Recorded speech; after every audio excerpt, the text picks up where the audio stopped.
여러분 귀한 시간 내서 저희 국민과의 대화에 나와주셔서 정말 감사합니다.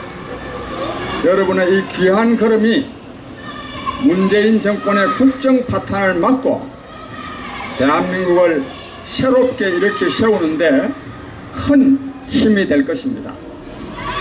우리가 앞으로 열심히 노력하면 반드시 그러한 일을 이룰 수 있게 되어 있습니다. 그런 말씀을 드리면서 먼저 제가 몇 가지 여러분께 보고 말씀드리겠습니다. 여러분 지난번에 우리 7월 20일 날 민주노총 규탄 대회를 하려고 하는데 신문에 광고를 내기 위해서 광고비를 좀 지원해 주십사 하는 말씀을 드렸죠. 제가 그런 말씀을 드렸습니다. 그래서 지금 이번 7월 16일이 화요일입니다. 화요일자 조선일보에 이 민주노총 규탄대회를 한다는 광고를 실을 수 있을 정도로 이 성금이 많이 모였습니다. 여러분 정말 감사합니다. 근데 혹시 여기요, 제가 여기서 이렇게 말씀드려서 그런데 조삼현 씨라는 분 계십니까? 조삼현 선생님이신가? 예? 감사합니다. 예. 국민 여러분, 우리가요 문재인 정권을 끝장낸다고 해서 반드시 대한민국이 잘 사는 나라가 되는 것이 아닙니다. 이 세계사적인 대변화 기회는 진정으로 나라를 살릴 수 있는 방안을 갖고 있는 세력이 집권해야 됩니다.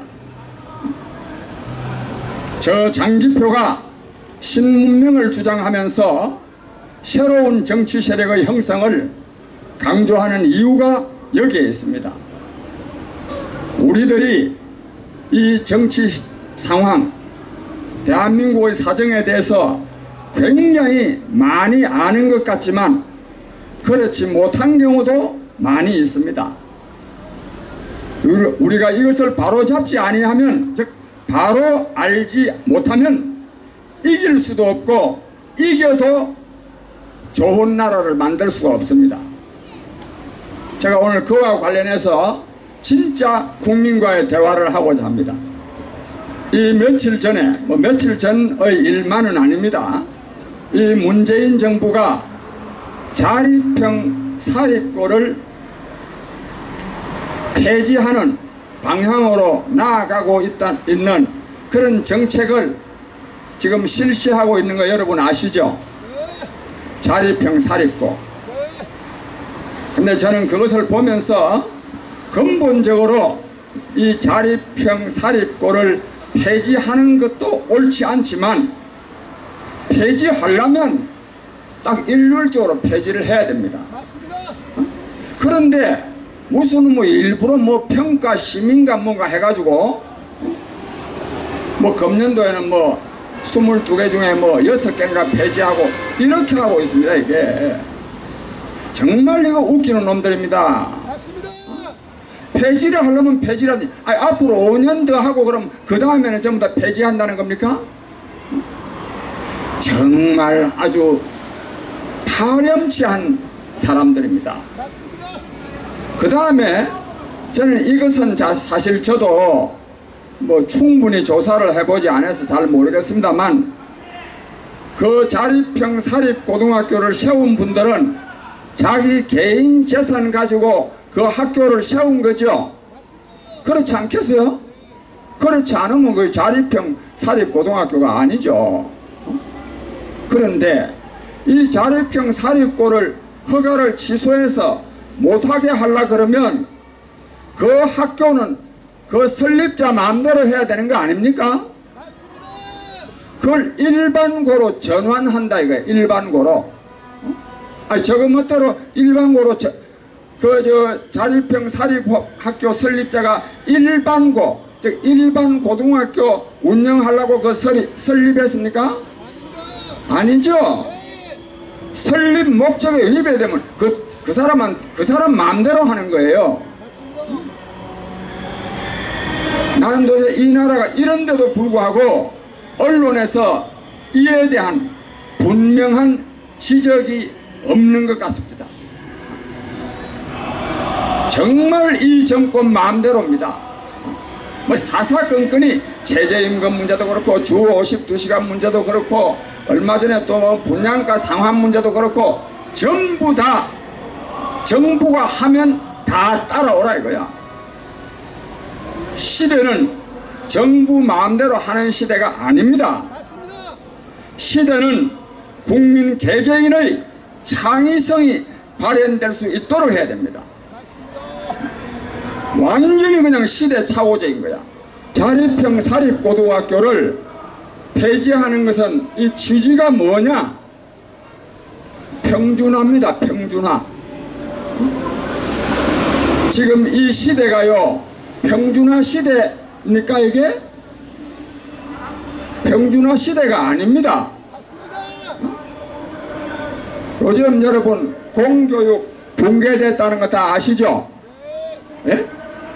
지금 요즘 우리 학생 아이들이 학교에 가면 평준화를 다 해놔놓으니까 공부 잘하는 애는 배울 것이 없어서 그만두고 공부 안 하고, 못하는 애 중간치기로 하니까 못하는 애는 따라가지 못해서 못하고 3분의 1과 3분의 1이 위에 3분의 1 아래 3분의 1이 계속 교실에서 장난을 치거나 잠이나 자고 하니까 중간치기 3분의 1도 공부 못하겠죠?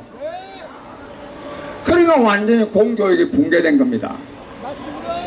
그래서 애들이 낮에는 학교 가서 잠자고 밤 10시부터 새벽 2시까지 공부하고 있죠? 왜 이런 현상이 생깁니까? 이게 평준화 때문입니다. 평준화 때문에. 이 세계적인 경쟁 시대에 하향 평준화를 해놓으면 우리나라의 국가 경쟁력이 어디서 생기겠습니까? 이 나라 망칠 일을 하면서도 이 사람들은 전혀 그것을 모릅니다. 이 사회비라는 것은 유사하지만 아니다 이거야. 이 사회비, 사회주의 물리 들어가지고 천지를 모르는 놈들이야 이게. 국민 여러분, 이처럼 시대착오적이고 그러므로 말미암아 하향 평준화가 되어서 대한민국의 국가 경쟁력이 떨어지게 해가지고 대한민국을 망하게 하는 정책인데, 이러한 정책을 강요하고 있는 이 문재인 정권 박살내야 합니다. 여러분,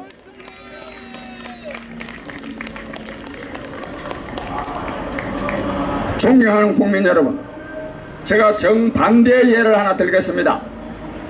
여러분 아마 여기 오신 분들도 그런 생각을 많이 하고 계실 텐데, 이 문재인 정권들은 퍼주기 한다고 굉장히 많이 비난하죠. 예? 여러분 퍼주기 하면 안 되겠죠? 제가 이와 관련해서는 드릴 말씀이 많은데, 제가 이 건강보험과 관련해서 한 가지 제가 말씀드리겠습니다. 문재인 케어라는 거 있죠? 이 지금 보수진영 사람들은, 보수진영 언론들은 문재인 케어를 굉장히 많이 비판하고 있죠? 비판합니다. 문재인 케어를 하면 작년도에 추가로 들어가는 돈이 약 한 2,800억 원, 금년도에 들어갈 돈이 약 3조 원. 그래서 앞으로 건강보험 재정 적자가 엄청나게 늘어날 것이다. 이래가지고 이 문재인 케어를 반대합니다. 문재인 케어라는 것은 뭐냐 하면, 국민건강보험공단에서 말하자면 비급여로 되어 있던 것을 급여로, 즉 국민건강보험공단에서 지불하는 것을 늘리는 것, 그거를 문재인 케어라고 합니다. 국민 여러분, 우리나라는요, 이 국민복지에 대해서, 사회보장제도에 대해서 원체 잘못 인식하고 있기 때문에 이거를 굉장히 문재인 케어를 반대합니다. 이거 반대하는 이런 인식 가지고는 문재인 정권을 못 이깁니다. 이런 인식 가지고는. 여러분 저 말씀 잘 들으세요. 이 1년에요 국민들이 국민건강보험료로 내는 돈은 한 달에 평균 95,000원입니다. 그런데 실비보험으로 내는 돈은 얼마냐? 276,000원입니다. 276,000원. 그 배보다 배꼽이 더 큰 거예요. 원칙적으로요, 국민의 건강은 건강보험에 의해서 해결이 돼야 된단 말입니다. 그게 해결이 안 되니까 계속 실비보험을 드는 거예요. 실비보험. 그래서 지금 국민 78%, 80%가 실비보험에 들어있습니다. 여러분 실비보험 안 드는 사람이 없습니다. 근데 한 달에 276,000원을 내는 거예요. 국민 여러분, 이래가 되겠습니까 이게?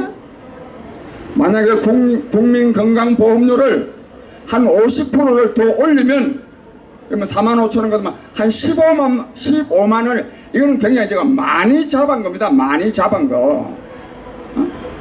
국민건강보험료를 15만 원으로 내면, 즉 45,000원 더 올려서 내면 실비보험 하나도 안 내도 된단 말입니다. 국민 여러분, 이것이 시대적 추세임을 인식해야 됩니다. 이것이 시대적 요구임을 알아야 됩니다. 이거 모르고요 계속 문재인 퍼주기 한다고만 비난만 하면 못 이깁니다. 그 다음에 실제로요 요 몇 년 사이에, 그러니까 이명박 대통령이 집권한 것이 2008년도죠. 2008년도입니다. 노무현 정권 때까지는 우리나라의 사회보장제도가 극히 미미했습니다. 실제로 지금 노인 요양보험이라든지 뭐 어린이 수당이라든지 하는 이런 거는 언제 다 이렇게 됐느냐? 이명박 정부와 박근혜 정부 때 이렇게 됐습니다. 문재인 정부가 들어와서 이렇게 한 게 아닙니다. 맨날 국민복지 반대하는 그 정권이 이 국민복지를 실시하지 않을 수 없어서 밀려서 실시를 한 겁니다. 자기네들이 그걸 실시하면서도 맨날 반대하는 거예요. 국민들 지지받을 수 있겠습니까? 국민들 지지받을 수가 없습니다. 오늘 이 시대는 사회보장제도는 필수입니다. 왜? 사무자동화, 공장자동화로 말미암아서 옛날에 100명이 일하던 것을 지금은 10명이 일하고 심지어는 한 사람이 일합니다. 그래서 이른바 20대 80의 사회 또는 1대 99의 사회가 되어가고 있습니다. 이는 정도의 차이가 있지만 전 세계적인 현상입니다. 바로 이러하기 때문에 새로운 국가 운영 방안을 강구해야 됩니다. 근데 지금 이 여야당은 다 어떠느냐? 아까 말씀드렸죠. 하나는 이 국가 경쟁력을 올리려 그러면 잘하는 사람은 굉장히 잘할 수 있도록 해야 되는데 하향 평준화를 계속 하고 있고, 또 한쪽은 사회보장제도는 시대적 요구인데도 불구하고 그거는 입에 맨날 반대가 입에 붙었어요. 말만 입에 붙은 겁니다. 실제로는 더 많이 합니다. 그렇습니다. 지난번에요 자유한국당의 김성태 씨가 원내대표할 때 자꾸 사회보장제도 관련해서 밀리는 것 같으니까 우리는 우리 자유한국당은 앞으로 어린애 하나 놓으면 2,500만 원 한꺼번에 주고 매월 50만 원씩 주겠다. 그런 거 여러분 정책으로 내놓은 일 아시죠? 이게 김성세 씨가 돌아서 그런 것이 아닙니다. 또 그 말이 그대로 맞은 것은 아닙니다. 이렇게 하지 않을 수 없는 시대 상황에 처했음을 알아야 됩니다. 맨날 상투적으로요. 특히 조선일보가 심합니다. 계속 반대하는 거야. 반대하면 어떻게 되느냐? 정권은 맨날 문재인 씨한테 가는 겁니다. 정말로 우리가 정권을 잡아야 되는 거 아닙니까? 정신 차려야 됩니다. 이 상투적인 생각에서 벗어나야 됩니다. 국민 여러분, 제가 예를 두 가지로 들었습니다. 예를 두 가지로 들었는데, 저의 이러한 생각을 정리해 놓은 책이 불안 없는 나라 살맛 나는 국민이라는 겁니다. 저는 진정으로 이 책에 나와 있는 국가 운영 방안을 강구하지 않으면 이 나라가 망하게 되어 있습니다. 강구하면 이 나라가 세계적인 모범 국가가 될 수 있다고 생각합니다. 아무쪼록 우리 국민의 소리와 함께, 그리고 또 저 장기표와 함께 진정으로 모든 국민이 자기가 하는 일에서 보람과 기쁨을 누리는, 즉 자아실현의 나라, 국민 행복의 나라를 함께 만들어갈 것을 다짐합시다, 여러분. 그리고 거듭 말씀드립니다. 바로 일주일 후 7월 20일 날 우리가 바로 이곳에서 민주노총 주탄대회를 합니다. 여러분, 민주노총이 얼마나 막강한 단체인지를 알죠?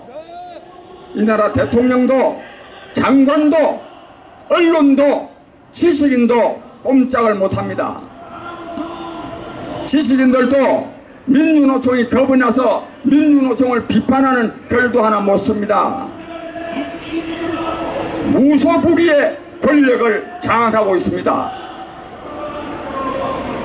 이것들이 용납하면 되겠습니까?